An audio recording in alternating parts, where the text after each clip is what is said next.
سوماتیک به زبون خیلی ساده من توضیح میدم. به معنی بدن و بدنیه، یعنی در واقع یه واژه لاتینه در مورد اتفاق هر چی که در داخل بدن هست و مربوط میشه به بدن. بیشتر اگه بخوایم خیلی راحت تر صحبت کنیم، رابطه سلسله اعصاب و شبکه مغزی هست با ماهیچه ها و در واقع اطلاعاتی که از طریق سلسله اعصاب به بدن داده میشه و این اطلاعات شامل مسائلی هست که توش عواطف هست، پیش بینی ها هست، میتونه اطلاعات حتی ژنتیک رو به صورت بین نسلی از نیاکان منتقل بکنه به فرمای مختلف استرس و غیره. تمام اتفاقاتی که در واقع شبکه مغزی در بدن انجام میده که ما آگاه نیستیم در موردش، میتونه جنبه سوماتیک داشته باشه و برای همین تروما یا آسیب روحی عموما از طریق همین سلسله اعصاب و از طریق همین در واقع علم سوماتیک توی بدن شناسایی میشه و رها میشه. در واقع الان روش های مختلفی هست، اما از در واقع ورزش های مختلف یا حرکت های متداوم مختلف. یوگا مثلا خیلی مصطلح در این مورد، این حرکات تپینگ که مرتب میزنن هست و غیر از اون رقص های مختلفی که فرم های در واقع رها کنندگی توی سلسله اعصاب، توی در واقع تروما هایی که انبار شده توی بدن رو در واقع میده. و سوماتیک و در واقع رقص و حرکتی که در واقع اثر حرکت هایی که از طریق رقص های به خصوص حماسی یا حتی میتونه اروتیک هم باشه توی بدن اتفاق میفته و انسان باهاش یک رابطه خیلی غریزی داره. یعنی به محض اینکه یه موسیقی گذاشته بشه به طور طبیعی بدن شروع میکنه حرکت کردن. یه سری از بخشای بستگی داره به نوع موسیقی، اگه تپینگ باشه، اگه تبل باشه، یه فرمی حرکت ها متمرکز میشه روی دست ها و پاها و شونه ها. اگر که بخواد حرکات یه مقداری نوع موسیقی هرچی که باشه بخشی از اعصاب بدن رو حرکت میده و تروماهایی که آسیب هایی که انبار شده توی ماهیچه های اون قسمت ها رها میشه. این چیزی هستش که به طور خیلی ساده من میتونم بگم در مورد سوماتیک و رقص های سوماتیک هست.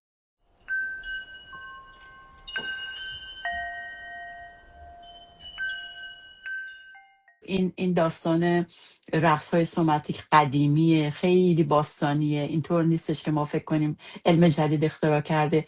تمام رقص هایی که ما میبینیم شمن ها دارن، سرخپوست ها دارن، رقص های آیینی ایرانیان، رقص های سیاوشون، رقص هایی که حرکت هایی که ما میبینیم توی شاهنامه خوانی ها هست و همه این در واقع رقص هایی که ما توی ایلات مختلف میبینیم، توی اتنیک های مختلف توی ایران میبینیم، اما از کردها، عربها، ترکها، لورها، این در واقع بلوچ ها، اینها موقعی که مجرد از اون در واقع آیین هایی که در واقع فرهنگ فارس زبان تحمیل میکنه، غیر از اون آیین هایی که خودشون دارن که از در واقع اجدادی منتقل شده، اینها همه جنبه های سوماتیک داره، این موسیقی ها، رقص ها. و ما نمیتونیم، یعنی اینطور نیستش که بیایم بگیم که این یه چیز جدید، روانشناسی جدید به وجودش آورده یا یک مثلا موسیقی پاپ اینو درست کرده یا چه میدونم این بحثا. اینها آیین در واقع ریشه داره در آیین ها و سنت های در واقع غریزی جوامع مختلفی که به خصوص اگر که بدوی بوده باشن و در واقع به صورت قبیله‌ای زیست کرده باشن.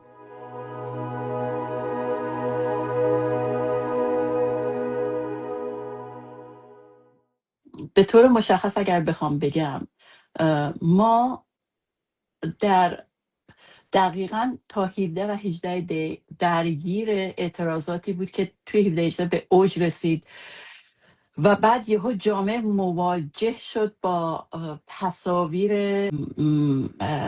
یک کشتار جمعی این یک شوک در واقع جمعی به بدن جمعی جامعه وارد شد.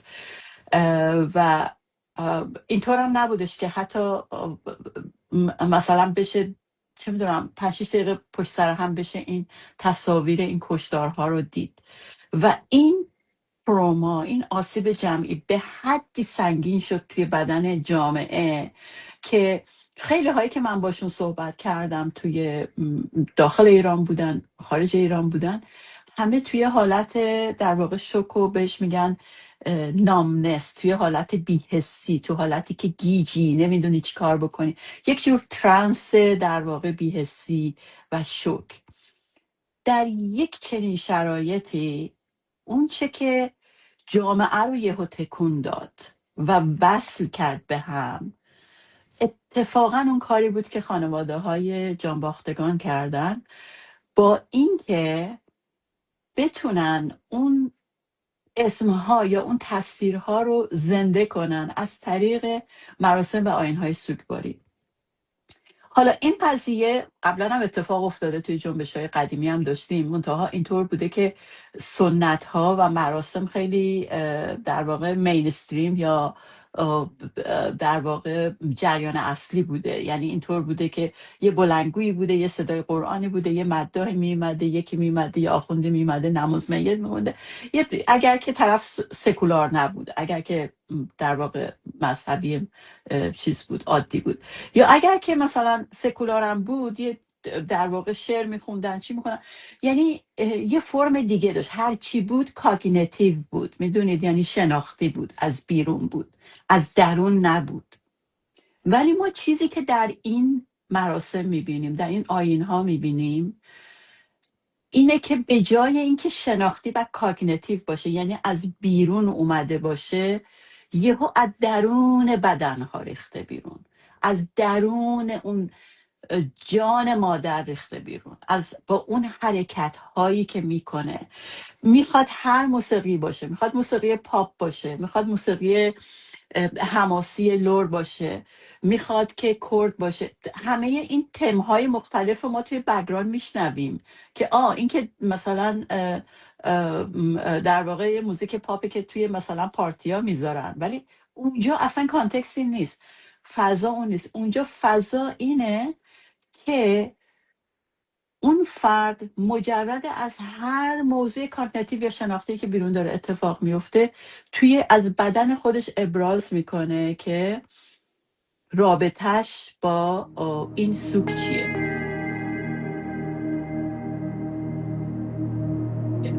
حالا این رابطه چیه؟ این رابطه سوماتیک چیه که برقرار میشه؟ رابطه سوماتیک یعنی حرکت بدن موقعی اتفاق میفته که میخواد آدم رو زنده نگه داره. خب به این معنی که ما توی شوک سوگ 2 حالت میتونیم داشته. یه حالت میتونه این باشه که کلن انسان رو بشکنه و از بین ببره و رابطهش رو به طور کلی با محیط بیرون قطع بکنه، یعنی یک در واقع در هم شکستگی بسیار بالا. این زمانی اتفاق میفته که در واقع بخش شناختی انسان فعاله، داره کار میکنه، ولی میخواد محافظت بکنه ما رو. ولی چون میخواد محافظت بکنه، رابطمون رو با بیرون قطع میکنه که ما بریم توی حالت شوک. و توی این حالت اون رابطه، اون در واقع فشاره، وقتی که فشار از بیرون انقدر زیاد میشه که در هم شکستگی تا پای جان میرسه، اونجا ایگو و سیستم در واقع مغزی طبیعی از کار میفته. یعنی فایت فلایت فریز یا فرار، در واقع عقب رفتن، یا در واقع فریز شدن، درجا زدن که بخش مقاومت و بقاجوی سروایوینگ بدن انجام میده، اون از کار میفته. وقتی از کار میفته میتونه در هم شکستگی ایجاد بشه، میتونه فرد واقعا در واقع تمام از در واقع بیفته، در واقع بریک داون کنه، بهش میگیم بریک داون، در هم شکستن. یا میتونه بیدار بشه، یعنی میتونه بیدار بشه یعنی که برسه به یه بخش، به یک حوزه دیگری که اون حوزه شروع میکنه فعال شدن، که اون بهش میگن تو روانشناسی بهش میگن سلف شروع میکنه فعال شدن، یا اون قلب شروع میکنه، اون همون سوماتیک شروع میکنه فعال شدن، در واقع یه بخش دیگه بدن. اون اتفاقی که برای مادرها افتاد توی این سوک ها این بود که انقدر این فشار از بیرون زیاد شد و انقدر این رابطه کاگنیتیو با مراسم، با فرهنگ، با سیستم سیاسی، که تمام اینها رو دلیل همه این که فرهنگ ریشه توی همین سیستم سیاسی داره که این جوون رفته اصلا جونشو داده برای اینکه اون از بین ببره، اونجا شروع میکنه برای خودش زنده شدن از درون و ارتباط برقرار کردن با نیاکان، با حافظه جمعی درونی، با حافظه جمعی در واقع گذشتهش و حرکات و فرم هایی که از خودش میده بیرون، فرم های بیدار شده بدنه. یعنی شما وقتی به این حرکات نگاه میکنید، این حرکات تروماتیک نیست، اینطوری نیستش که در واقع شما یک فردی رو ببینید که در هم شکسته است و داره حرکاتی انجام میده تو این. نه، ما داریم حرکاتی میبینیم از قبیل رقص، از طریق حرکاتی که دستها به طرف سر و صورت میاد، پاها حرکت میکنه.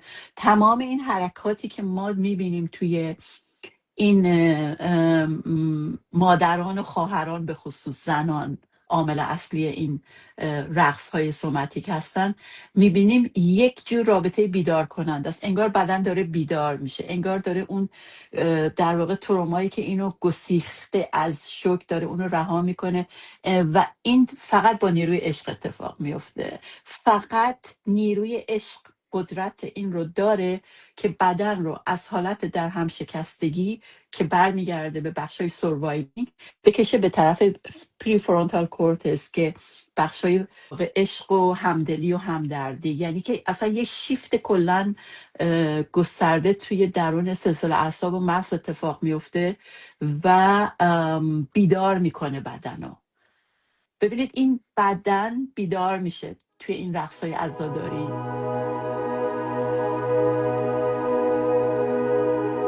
و بعد اتفاق بعدی که میفته که خیلی خیلی عجیب تره، یک پدیده عجیب تریه، اینه که این فقط توی اون مراسم سوگ اتفاق نمیفته. تصاویر اون مراسم سوگ پخش میشه و جامعه رو از شوک میاره بیرون، چون جامعه هم شروع میکنه خودش رو رها کردن، بدنش رو رها کردن، همزمان رقصیدن، همزمان خواندن، همزمان اشک ریختن. و این هدیه‌ای که من فکر میکنم خانواده های جانباختگان از طریق رقص سوماتیک و رقص آگاهانه، مقاومت سوگ ما در واقع با یک مقاومت بالا به جامعه منتقل کرد، یکی از من فکر میکنم یکی از مهمترین ویژگی های فرهنگی و در واقع تاریخی این خیزش اخیر هست که ما میتونیم بگیم آیکونش هستش.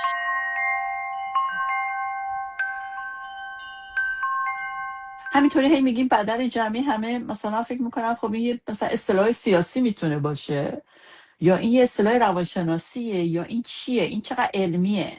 خب حالا روانشناسی هم خیلی ها مثلا روانشناسی یونگ ممکنه خیلی هم مثلا با ساینس، با علوم در واقع تجربی یکی نکنن، ولی من چون اخیراً خیلی رفتم تو این داستان تئوری سلسله اعصاب که چجور داره توجیه میکنه، تشریح میکنه همه اینا رو.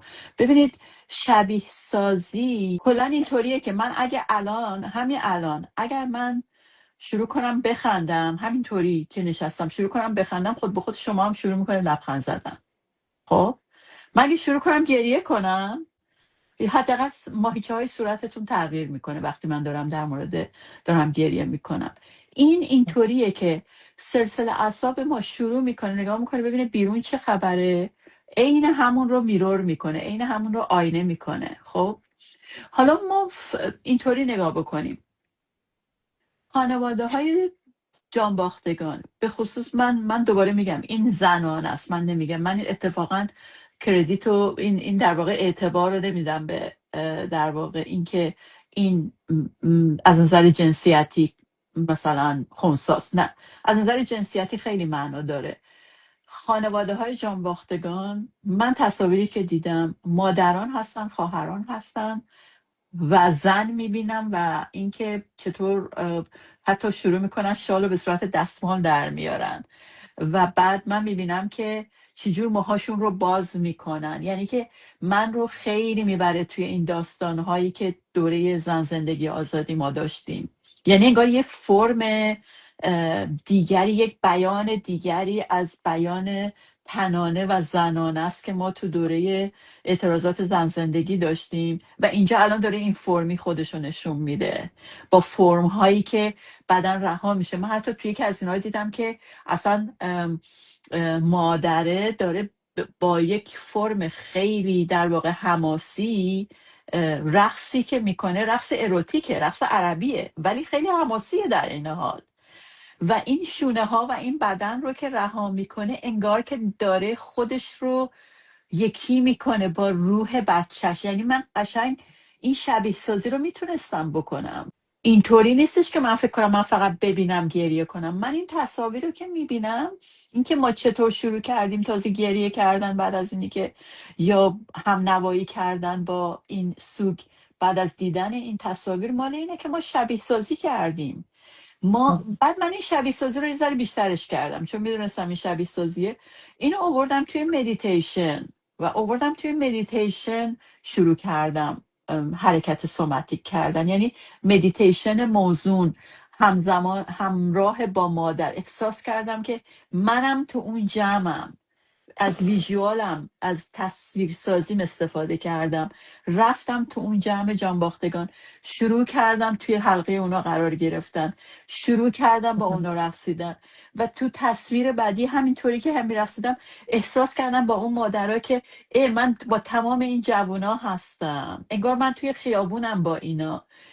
و اصلا حالا من دارم در مورد تصویر حرف میزنم، یعنی قدرت تصویرسازی توی بدن، ولی این انقدر شفا بخشه و انقدر الهام بخشه. یعنی بعد از اون اینطوری بودش که انگار خودم بخشی از اون حرکتم که دارم میرم جلو.